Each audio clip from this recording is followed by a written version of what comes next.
Hai, Assalamualaikum. Jadi hari ini aku mau cerita tentang sahabat Rasulullah yang bernama Anas bin Malik. Kenapa aku bikin video ini?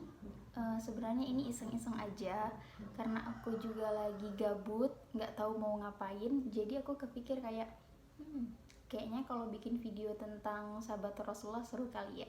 Jadi itulah alasannya kenapa aku bikin video ini.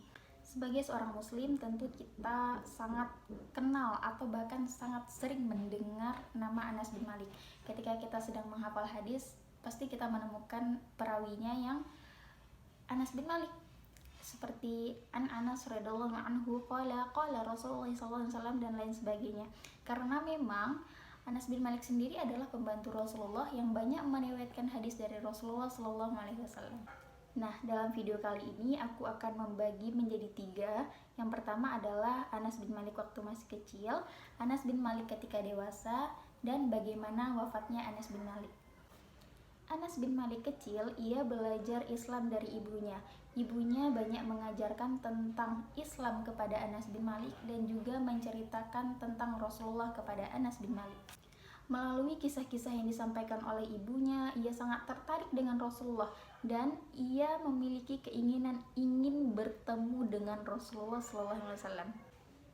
Yang mana pada masa itu Anas bin Malik beserta ibunya yang bernama Rumaisah atau biasa dikenal dengan Rumaisah, namun riwayatnya lebih kuat mengatakan bahwa nama ibunya adalah Rumaisah, yang saat itu tinggal di Yastrib atau sekarang dikenal dengan Madinah.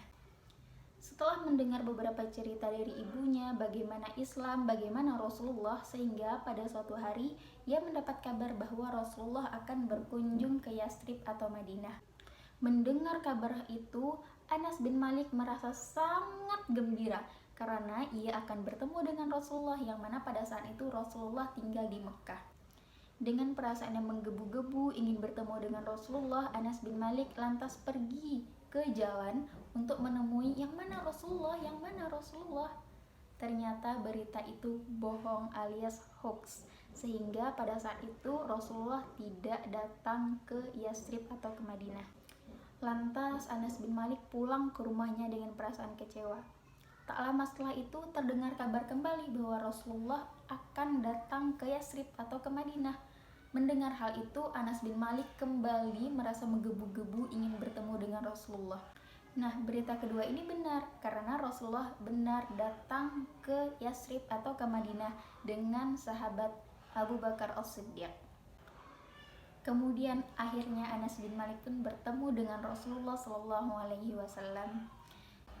Kemudian ibu dari Anas bin Malik yang bernama Rumaisah kemudian menemui Rasulullah SAW, kemudian berkata, "Ya Rasulullah, semua orang ketika bertemu dengan engkau memberikan kurma, memberikan ladang, memberikan unta, dan lain sebagainya. Aku tidak memiliki apapun kecuali anak ini." Ya, Anas bin Malik. Kemudian ibunya mengatakan kepada Rasulullah SAW, "Bawalah Anas bin Malik bersamamu ya Rasulullah. Ia dapat membantumu untuk menyiapkan air wudhu, membentangkan sajadah, dan lain sebagainya." Hingga pada saat itu Anas bin Malik ikut bersama Rasulullah. Nah, begitulah kisah kecil dari Anas bin Malik. Setelah tinggal bersama Rasulullah, Anas bin Malik dididik dan dibina oleh Rasulullah dengan sangat lembut. Dalam sebuah riwayat dikatakan bahwa pada suatu ketika Rasulullah menyuruh Anas bin Malik untuk pergi membeli sesuatu. Namun di tengah perjalanan Anas bin Malik bertemu dengan anak-anak lainnya, sehingga ia bermain bersama anak-anak itu dan melupakan apa yang diperintahkan oleh Rasulullah SAW. Setelah Rasulullah SAW melihat Anas bermain bersama anak-anak yang lain, Rasulullah tidak memarahi Anas. Rasulullah SAW bahkan tidak bertanya mengapa Anas tidak melakukan perintahnya.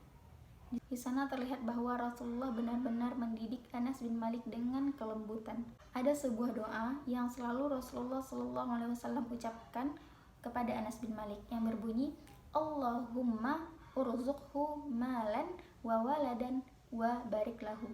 Yang artinya, "Ya Allah, limpahkanlah ia harta dan keturunan dan berkahilah hidupnya."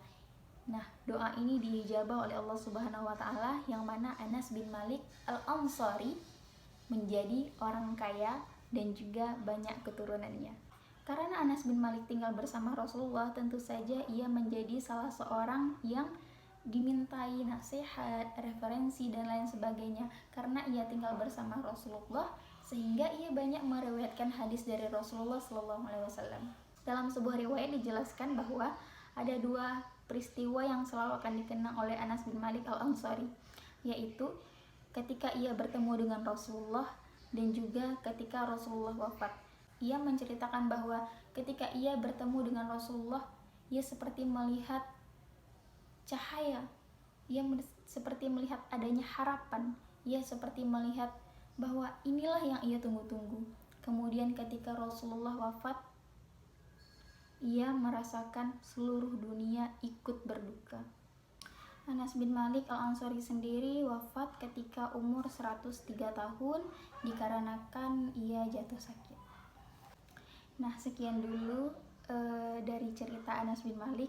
Sampai bertemu lagi di cerita atau kisah sahabat selanjutnya. Dadah!